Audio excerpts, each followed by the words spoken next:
আরে ভাই, নতুন বাইক কিনেছো? আবে আমার কাছে অনেক খারাপ টাকা আছে তো, এর জন্য উড়াই। আর ভাই পার্টি কবে দিবে? আজ সন্ধ্যায় বিরিয়ানি খেতে যাব।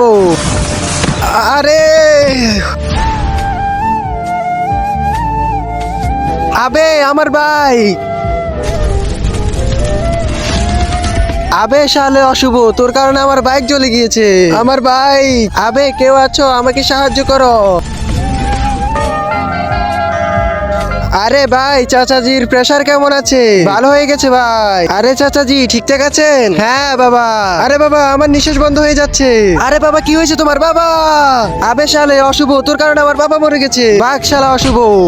আরে ভাই।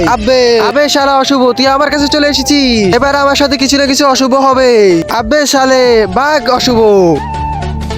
ধন্যবাদ ভাই। আবে শহর অশুভ। তার আগে দেখবো তুমি কি আল্লাহর ঘরটিকে বেশি ভালোবাসো নাকি এই মন্দির ঘরটিকে বেশি ভালোবাসো। যদি আল্লাহর ঘরটিকে বেশি ভালোবাসি থাকো তাহলে এই ভিডিওটি একটি লাইক করে চ্যানেলটা সাবস্ক্রাইব করে দিবে। আর যদি মন্দির ঘরটিকে বেশি ভালোবাসে থাকো তাহলে কিছু করার দরকার নেই। এই অভিশাপ নিয়ে আমি আর বাঁচতে পারবো না।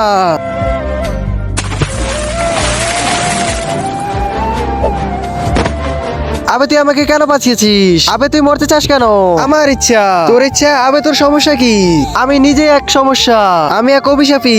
আমি যেখানে যাই মানুষের সাথে কোনো না কোনো দুর্ঘটনা ঘটেই যায়। এটার জন্য মানুষ আমাকে ঘৃণা করে। এই ঘৃণার জীবন নিয়ে আমি আর বাঁচতে পারবো না। এর জন্য আমি মরতে চাই, কিন্তু আমি তোকে মরতে দিব না। এই লাঠি দিয়ে আমি তোর সকল সমস্যা দূর করে দিব। আমি তোকে বরদান দিচ্ছি, আজকে থেকে তুই যার কাছে যাবি তার সাথে ভালোই ভালো হবে।